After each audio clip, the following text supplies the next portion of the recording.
Episode के starting में थूप ghost से डरकर भाग रहा होता है। तभी घोस्ट अपनी पावर से उसे पीछे खींच लेती है, उसे मारने वाली होती है। तभी दूसरी घोस्ट उस घोस्ट के सामने आ जाती है और थूप को वहां से भाग जाने को कहती है। वो घोस्ट कहती है मेरे काम में दखल मत दो। तभी थूप वहां से भाग जाता है और सिंघा से टकरा जाता है। थूप सिंघा को कसकर गले लगा लेता है। सिंघा पूछता है क्या हुआ। थूप कहता है उसी घोस्ट ने मुझ पर और आंटी पर हमला किया, लेकिन किसी ने मुझे बचा लिया। उसके बाद दोनों होटल वापस आते हैं। किंग रूम के बाहर सिंघा का वेट कर रहा होता है। किंग कहता है अच्छा तो तुम्हें थूप से मिलने की जल्दी थी। सिंघा कहता है अगर कुछ जरूरी बात नहीं है तो कल बात करेंगे। किंग कहता है मुझे कुछ जरूरी बात करनी है तुमसे, बस मैं और तुम। सिंघा थूप से कहता है कि तुम रूम में जाओ, मैं थोड़ी देर में आता हूँ। थूप वहां से चला जाता है। किंग कहता है कि हमें वापस बैंकॉक चलना चाहिए और तुम्हें उससे पूछताछ करनी चाहिए। इस केस का क्रेडिट तुम्हें ही मिलना चाहिए। सिंघा कहता है कि तुम्हारे डैड मुझे तुमसे आगे नहीं जाने देंगे।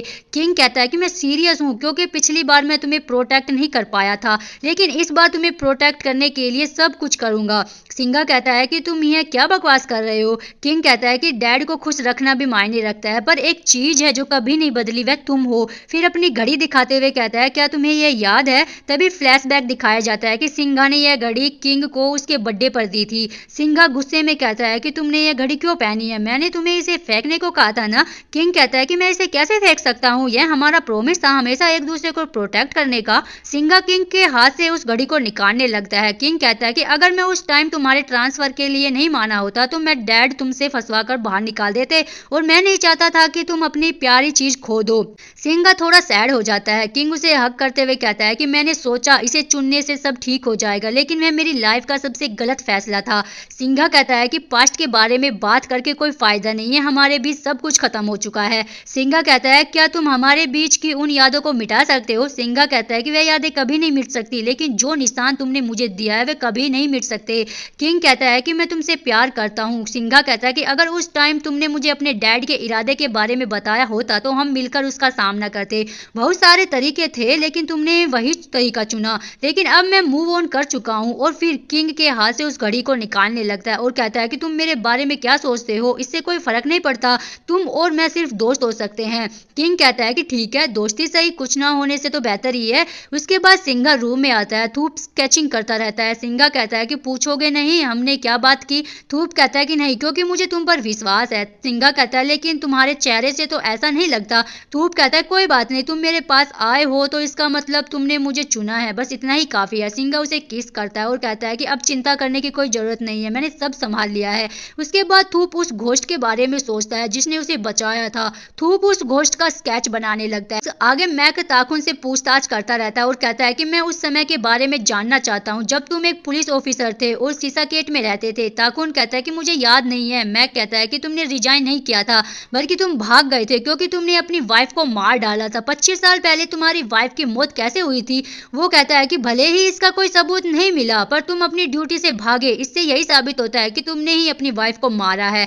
ताकुन कहता है कि वह खुद से मरी थी। वो कहता है कि अपनी वाइफ को मारने की कोशिश पर उम्र कैद की सजा होती है। उसने तुम्हें एक नर्स के साथ धोखा देते हुए पकड़ा था ना। ताकुन कहता है मैंने धोखा नहीं दिया, यह सिर्फ एक गलतफहमी थी। एक दिन मुझे गुस्सा आ गया और मैंने ज्यादा जोर से मार दिया, मैंने सोचा नहीं था कि वो मर जाएगी। मैं कहता है कि अतिकुन नाम के ऑफिसर की मौत कैसे हुई। तभी अचानक ताकुन को वो घोस्ट दिखती है। वह डर कर इधर उधर देखने लगता है, फिर धीरे से कहता है कि किसने कहा कि वह मर गया।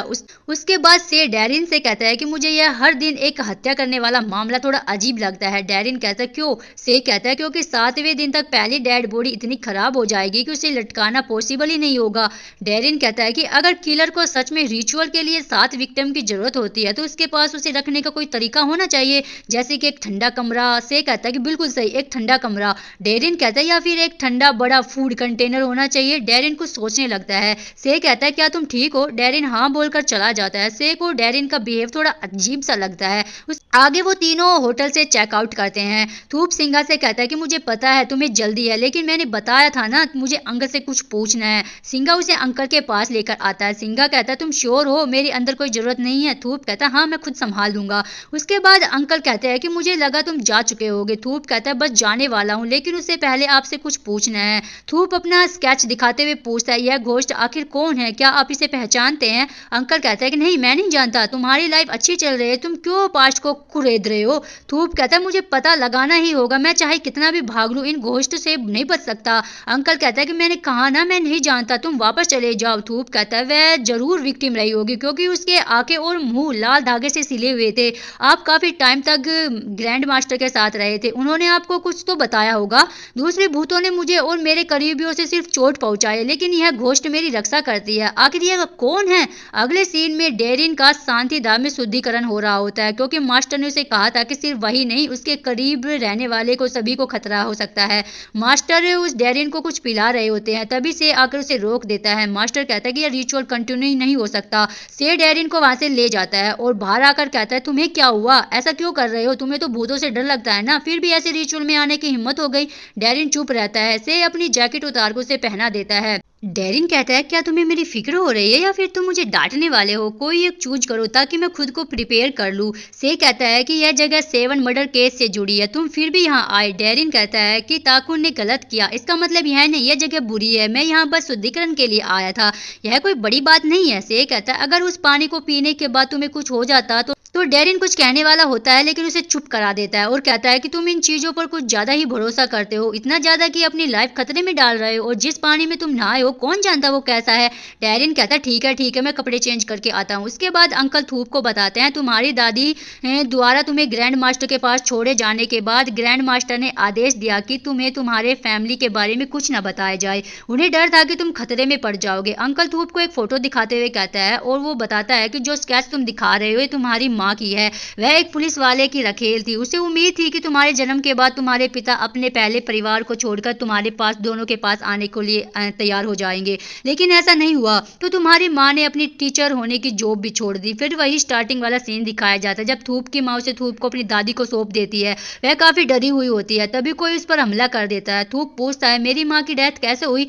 अंकल कहते हैं कि कुछ लोग कहते हैं कि उनके पहले पति के कारण मरी और कुछ कहते हैं कि ब्लैक मैजिक के कारण। गांव के लोगों ने उसकी बॉडी बलि के अनुष्ठान में मिली और शायद यह सब तुम्हारे पिता ने किया था, लेकिन मैं पक्का नहीं कह सकता। थूप रोते हुए पूछता है मेरे पिता कौन है? अंकल कहते हैं वो एक पुलिस वाला था, उसकी मौत काफी पहले हो गई थी, उसका नाम अतिकुन था। इधर मैक कहता है कि शायद अतिकुन मरा नहीं है। फिर वह सिंघा को कॉल करके पूछता है कि अतिकुन की मौत कैसे हुई थी? सिंघा कहता है कि शायद बीमारी के कारण घर पर ही उसकी सेरेमनी हुई थी, थाने का कोई भी आदमी अटेंड नहीं कर पाया। मैक कहता है कि इसका मतलब किसी ने भी उसकी बॉडी नहीं देखी। सिंघा कहता है कुछ हुआ है क्या? मैक कहता है कि ताकुन की बातों से लगता है कि अतिकुन मरा नहीं है, जैसे उसका कोई प्लान हो। सिंघा कहता है कि उससे पूछताछ जारी रखो, अगर उसने अपनी मौत का नाटक किया तो ताकुन भी इसमें शामिल हो सकता है। मैक कहता है ठीक है।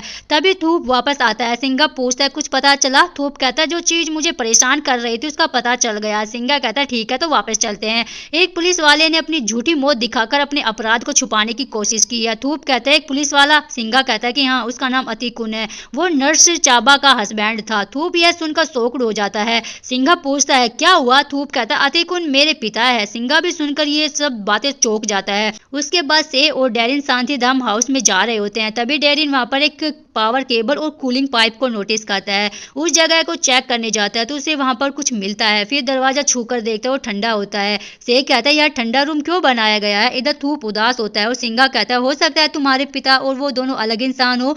थूप कहता है एक ऐसा पिता जो हत्यारा है, जिसने ना जाने कितने लोगों को मारा और मेरी माँ को भी मार डाला और मुझे भी मारने की कोशिश की, तो ऐसे में तुम क्या करोगे? सिंघा कहता है कि तुम और तुम्हारे पिता एक जैसे नहीं हो। थूप कहता है मैं इस सच को नहीं झुठला सकता कि मैं उससे जुड़ा हूँ, वह है तो मेरा परिवार ही। सिंघा कहता है कि सेम डीएनए होने से कोई फैमिली नहीं होता, बल्कि फैमिली का मतलब एक दूसरे से प्यार करना और ट्रस्ट करना होता है। तो अतिकुन तुम्हारी फैमिली नहीं है, तुम्हारी फैमिली मैं हूँ। थूप कहता है क्या तुम्हें मुझ पर इतना भरोसा है? सिंघा कहता है तुम अच्छे इंसान हो, मैंने हमेशा तुम पर विश्वास किया, कोई फर्क नहीं पड़ता तुम्हारे पिता कौन है, इससे लोगों की सोच नहीं बदलती। थूप कहता है कि तुम बहुत अच्छे हो, मैं पैसे इकट्ठा करके इस रिंग को बदल दूंगा। सिंघा हंसकर कहता है कि कोई जरूरत नहीं, यह भी अच्छी है। थूप कहता है अगर लोगों को पता चल गया कि हम एक फिरोट रिंग को कपल रिंग में यूज कर रहे हैं तो वह हमें अजीब समझेंगे। सिंघा कहता है कि जैसे हमें यह मिला उसके हिसाब से यह बिल्कुल सही लगता है, और फिर वह थूप को किस करता है और हक करते हुए कहता है कि अब ज्यादा मत सोचो। उसके बाद फोरेंसिक टीम के साथ शांतिधाम आता है। मैक मास्टर पूछता है क्या हुआ?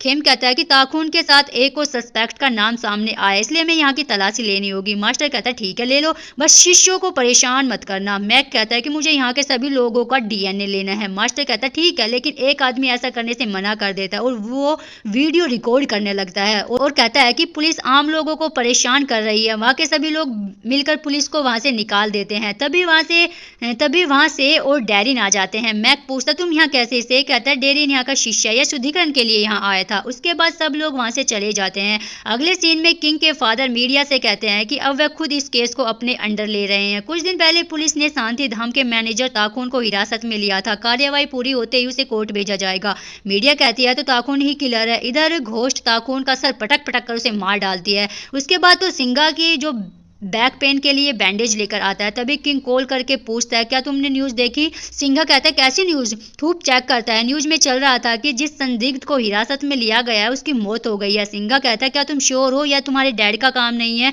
जिन्होंने हमारे इकलौते सुराग को मार डाला? उसके बाद सिंघा किंग के डैड से कहता है कि आप ऐसा नहीं कर सकते हैं। कमांडर कहता है मैंने केस को बंद करने के लिए पहले ही साइन कर दिए हैं और तुम्हें और किंग को निकाल दिया है। सिंघा कहता है आपको अपनी ड्यूटी का एहसास होने तक और कितने लोगों को बलि का बकरा बनकर मरना होगा? कमांडर कहता है पुलिस का काम शहर को कंट्रोल में रखना और अराजकता रोकना होता है और मैं वही कर रहा हूँ। तुम्हारी तरह इधर उधर भाग दौड़ नहीं कर रहा। और जहां तक अपराधी को पकड़ने की बात है लोगों को इससे कोई फर्क नहीं पड़ता, जल्दी वह सब भूल जाएंगे। सिंघा कहता है आजकल इंटरनेट सबूत रखता है, आपको डर नहीं है कि बाद में लोगों को सच का पता चल सकता है कि आपने उन्हें दिखावे के लिए बेवकूफ बनाया? कमांडर कहता है इस बार तुम्हें सिर्फ डिसमिस करना काफी नहीं होगा, चिंता मत करो, तुम यह काम ज्यादा समय तक नहीं कर पाओगे क्योंकि पावर साइन करने वाले कलम में होती है। और फिर वह फाइल पर साइन करके सिंघा को डिसमिस कर देते हैं और कहता है कि मैंने पहले ही कहा था यह तुम जैसे पुलिस वाले कोई जरूरत नहीं है। सिंघा कहता है अब बस देखते जाओ, कहकर वहां से चला जाता है। थूप पूछता है क्या हुआ? सिंघा कहता है मुझे केस से हटा दिया गया लेकिन जब तक मैं जिंदा हूँ जांच करता रहूंगा। थूप कहता है तो अब आगे क्या करने वाले हो? सिंघा कहता है अगर तुम सच में अतिकुन के बेटे हो तो हमें तुम्हारे डीएनए को मैच करना पड़ेगा और अतिकुन मरा नहीं है तो तुम इकलौते सुराग हो। उसके बाद शेख कहता है मैंने डीएनए फोरेंसिक भेज दिया है, रिपोर्ट आते ही मैं तुम्हें बता दूंगा। इधर वो किसी चीज को बड़े ध्यान से देख रहा होता है। शेख कहता है क्या कर रहे हो? अब यह मत कहना कि फिर से शुद्धिकरण या भूत भगाने का कोर्स बुक किया है। डेरिन कहता है ऐसा कुछ नहीं, मैं देख रहा था। शेख कहता है कि यह तो वही लोगों की है ना जो हमने शांति धाम में देखा था।